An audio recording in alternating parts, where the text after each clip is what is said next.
Hi అండి, అందరికీ welcome to Kannayya మాటలు ఛానల్. సో ఇవాళ మన వీడియో వచ్చేసరికి కాశీలో ఇది లాస్ట్ డే అనమాట. ఇది ఈ డే అయిపోయిన తర్వాత మనం అయోధ్యకి వెళ్తాము. అయోధ్య నుంచి మళ్ళీ కాశీకి వస్తాము. అప్పుడుతో మనకి కాశీలో 9 days క్లియర్ అయిపోతాయి. మళ్ళీ మనకు ట్రైన్ కూడా ఇక్కడ కాశీ నుంచి అనమాట. ఇవాళ డే అంతా వచ్చేసరికి కాశీలో సైట్ సీయింగ్స్ అన్నీ కూడా వే బై వే, అంటే ఏది ఫస్ట్ వెళ్తారు, ఎక్కడ ఎటు సైడ్ వెళ్తే ఏమేమి వస్తాయో కూడా నేను మీకు చెప్తాను. ఇవి బేసిక్గా టూ సైడ్స్ మనం సైట్ సీయింగ్స్ ఉంటాయి అనమాట. ఒకటి మీకు రైట్ హ్యాండ్ సైడ్ అయితే, ఒకటి మీకు లెఫ్ట్ హ్యాండ్ సైడ్ అన్నట్టు. సో ఒక సైడ్ వెళ్తే మనం ఆల్మోస్ట్ ఒక 4-5 టెంపుల్స్ కవర్ చేయొచ్చు. ఇంకో సైడ్ వెళ్తే ఇంకొక 4-5 టెంపుల్స్ కవర్ చేయొచ్చు. సో బేసిక్గా గైడ్ని అడిగేసి మనం ఎటు వెళ్ళినా సరే ఇవి కవర్ అయ్యేలాగా సో ఫస్ట్ టెంపుల్ వచ్చేసరికి మన్మందిర్ అనమాట. మనం లోపలికి ఎంట్రన్స్లోనే చక్కగా మనకి రైట్ సైడ్లో గోశాల ఉంటుంది అనమాట. చాలా బాగుంటుంది. కాకపోతే ఈ మధ్యనే రెనోవేషన్ ప్రాసెస్ అంతా స్టార్ట్ చేశారు. మనకి శ్రీరాముడు వారికి చెందిన టెంపుల్ అనమాట ఇది. శ్రీరాముడు వాళ్ళకి ఎదురుగా ఒక శివలింగం ఉంటుంది. శివలింగంకి ఎదురుగా మనకు బయట నంది ఉంటుంది. సో ఈ మణిమందిర్ ముందు ఇలా నంది ఎదురుగా ఉంటుందండి. ఈశ్వరుని చూస్తా ఎదురుగానే రామలక్ష్మణులు ఎదురుగా ఉంటారు. లోపల చాలా బాగుందండి. కాశీ వస్తే మాత్రం ఈ మణిమందిర్ తప్పకుండా చూడాలి. మనం లోపలికి ఎంటర్ అవ్వగానే మనకి రామ లక్ష్మణులు, సీత అండ్ ఆంజనేయ స్వామి కూడా మనకి ఎదురుగా కనిపిస్తారనమాట. అండ్ మనకి ఇక్కడ స్ఫటికలింగాలు, జ్యోతిర్లింగాలు అండ్ గుడి మొత్తం కూడా మధ్యలో ఈ రామలక్ష్మణులు ఉంటే అటు ఇటు కూడా శివలింగాలతో చూడటానికి చాలా బాగుంటుంది అనమాట. అండ్ ఇవన్నీ కూడా 150 శివలింగాలు అయితే ఖచ్చితంగా ఉంటాయని చెప్తున్నారు. అండ్ ప్రతి శివలింగం కూడా సేమ్ ఉంటుంది అనమాట, యాజ్ ఇట్ ఈజ్. బట్ మనకి మెయిన్లో ఎంటర్ అవ్వగానే ఒక పెద్ద శివలింగం అయితే ఉంటుంది. ఆ శివలింగంతో కలిపి మనకి 151 శివలింగాలు అయితే ఈ టెంపుల్లో అయితే మనకి మణిమందిర్లో కనిపిస్తాయి అన్నమాట. ఈ శివలింగాలతో పాటు మనకి స్ఫటికలింగాలని అవి కూడా చూడటానికి చాలా బాగుంటాయి.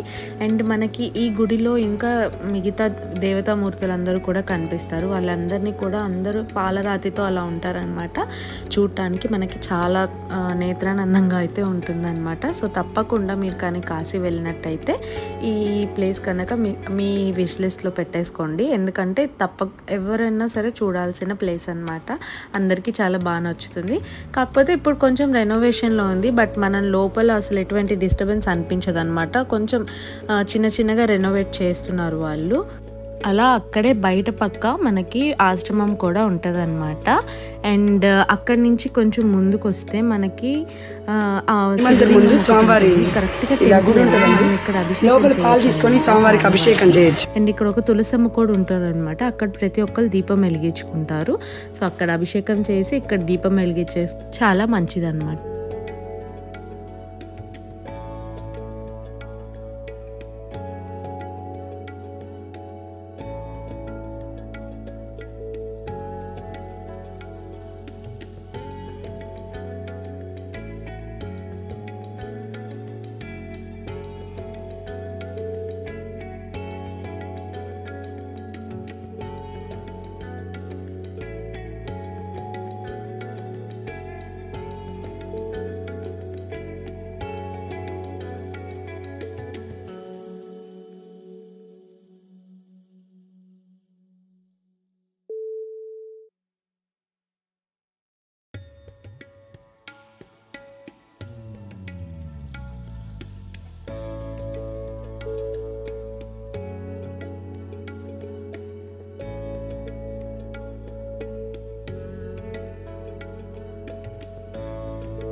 నెక్స్ట్ మనకి మణిమందిర్ నుంచి చాలా తక్కువ డిస్టెన్స్లో గవ్వలమ్మ టెంపుల్ అని ఉంటుందన్నమాట.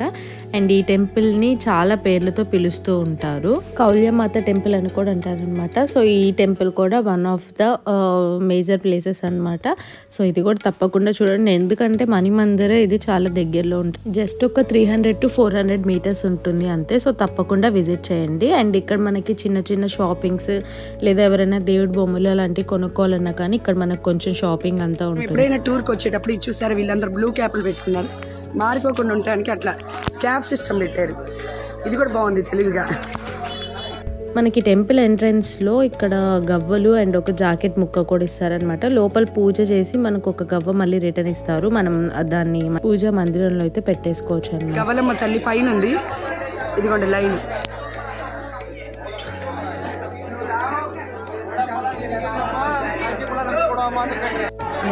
దర్శనానికి వచ్చామండి. దర్శనం బాగా జరిగింది.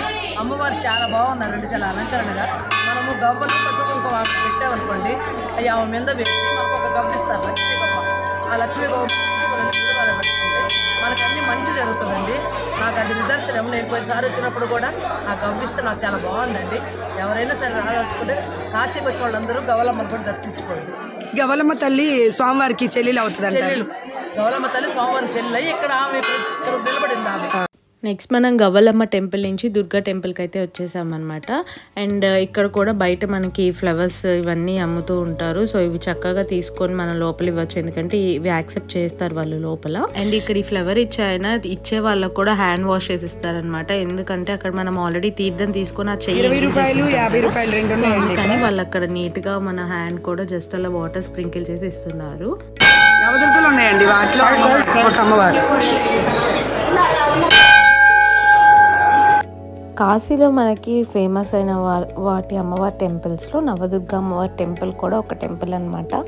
సో ఈ టెంపుల్ చాలా ఫేమస్, ఎందుకంటే లాస్ట్ టైం నేను వచ్చినప్పుడు మా ఫ్రెండ్ది పాపది ఇయర్ రింగ్ మిస్ అయిందనమాట. సో అమ్మవారి దగ్గరే మిస్ అయింది, ఆమెను నమ్ముకొని చూసాము, అదైతే మళ్ళీ దొరికిందనమాట. సో తప్పకుండా ఇక్కడికి వస్తే మాత్రం దర్శించుకోండి. నెక్స్ట్ మనం దుర్గామాత టెంపుల్ నుంచి తులసి మానస్ మందిర్కి అయితే వచ్చేసామన్నమాట. సో ఈ టెంపుల్లో సాక్షాత్తు మనకి తులసిదాస్ గారు గ్రంథాన్ని ఇక్కడే సాక్షాత్తు రాశారు కాబట్టి ఆ గుర్తుగా ఈ టెంపుల్కి అయితే తులసిదాస్ మందిర్ అనేది వచ్చిందనమాట. అండ్ ఈ టెంపుల్ రిమైనింగ్ అన్ని టెంపుల్స్ లా కాదనమాట, చాలా విశాలంగా అండ్ నచ్చే, ఇక్కడ ఎవరైనా ఆకర్షణీయంగా నచ్చే పార్ట్ ఏంటంటే కింద టెంపుల్ ఉంటుంది అండ్ ఫస్ట్ ఫ్లోర్లో వచ్చేసరికి రామాయణము భారతము వీటన్నిటి గురించి కూడా చాలా క్లియర్గా అండ్ ఇక్కడంతా కూడా మొత్తం హిందీలో రాసి ఉంటుంది అన్నమాట. మీరు చక్కగా మీ పిల్లలతో వస్తే కనుక ఇది నేను సజెస్ట్ చేస్తాను ఈ ప్లేస్, ఎందుకంటే వాళ్ళకు కూడా మన హిస్టరీస్ గురించి వాటి గురించి తెలుస్తుంది కాబట్టి. ఇది తులసిదాస్ మందిర్ అండి. మనం కాశీ వచ్చినప్పుడు తప్పకుండా దర్శించుకోవాల్సిన మందిరం అన్నమాట. మన నవదుర్గల దగ్గరలోనే ఉంటుంది ఈ మందిరం. దుర్గల దగ్గర నుంచి, నవదుర్గ మందిరం దగ్గర నుంచి, దుర్గాదేవి మందిరం నుంచి దగ్గరగా ఉంటుంది. చాలా బాగుంటుంది, తప్పకుండా రండి. అందరు దర్శించుకొని ఇదిగోండి ప్రశాంతంగా కూర్చున్నారు.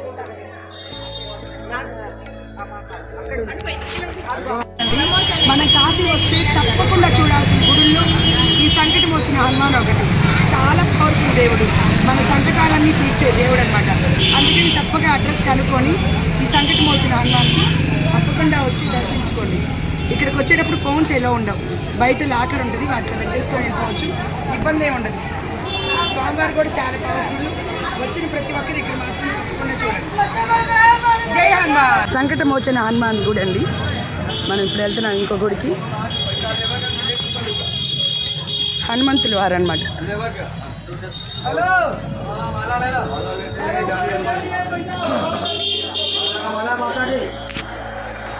ఇగో దారి పొడవున పైన హనుమంతుడి జెండా.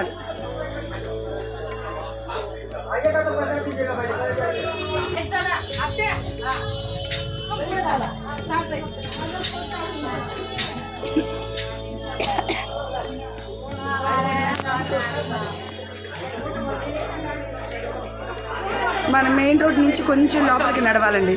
స్వామివారి మందిరానికి మందిరం కొంచెం లోపలికి ఉంటుంది.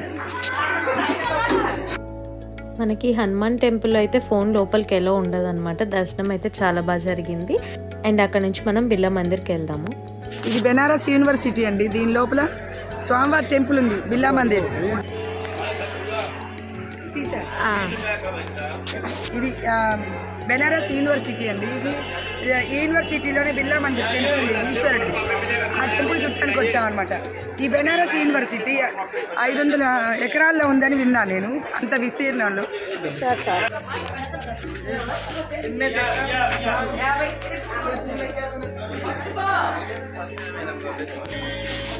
వీళ్ళే చక్కగా చేతులు కడుగుతున్నారు, నీళ్ళు ఇస్తారు.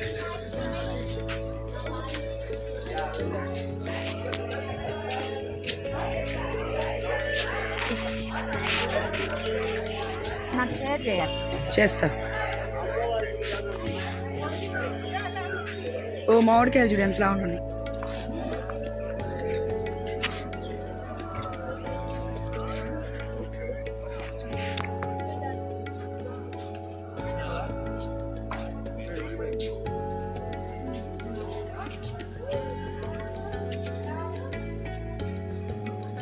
లోపలికి వస్తూ ఉన్నాం యూనివర్సిటీలో నుంచి లోపలికి.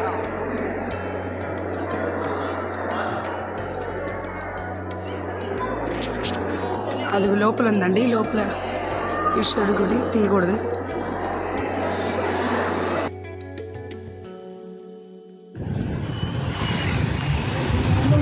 మేము 8 ప్లేస్లో ఏమి వెళ్ళామండి, అయిపోయింది. ఇంకా లాస్ట్ వ్యాసకాశి వెళ్తున్నాం. మేము ఆల్మోస్ట్ ఒక 8 ప్లేసెస్ దాకా కవర్ చేశాను అనమాట. అందులో మ్యాక్సిమం చూడాల్సిన ప్లేసెస్ అన్నీ నేను మీకు ఈ వీడియోలో షేర్ చేశాను. అండ్ లాస్ట్లో వ్యాసకాశి వెళ్దాం అనుకున్నాము, బట్ అది క్లోజ్ చేసింది అనమాట. అంతే అండి ఈ వీడియో. కాశీలో చూడాల్సిన ప్లేసెస్ ఆల్మోస్ట్ నేను సైట్ సీయింగ్స్ అన్నీ కవర్ చేశాను అనుకుంటున్నాను. సో మ్యాక్సిమమ్ ఇవి చూస్తే కనుక మనకి ఆల్మోస్ట్ కవర్ అయిపోయినట్టే అన్నీ. సో ఈ వీడియో మీకు నచ్చినట్టయితే తప్పకుండా లైక్ చేసి మీ ఫ్రెండ్స్ అండ్ ఫ్యామిలీకి షేర్ చేయండి. అండ్ అలాగే ప్లీజ్ డూ సబ్స్క్రైబ్ కన్నయ్య మాటలు channel. Thank you for watching.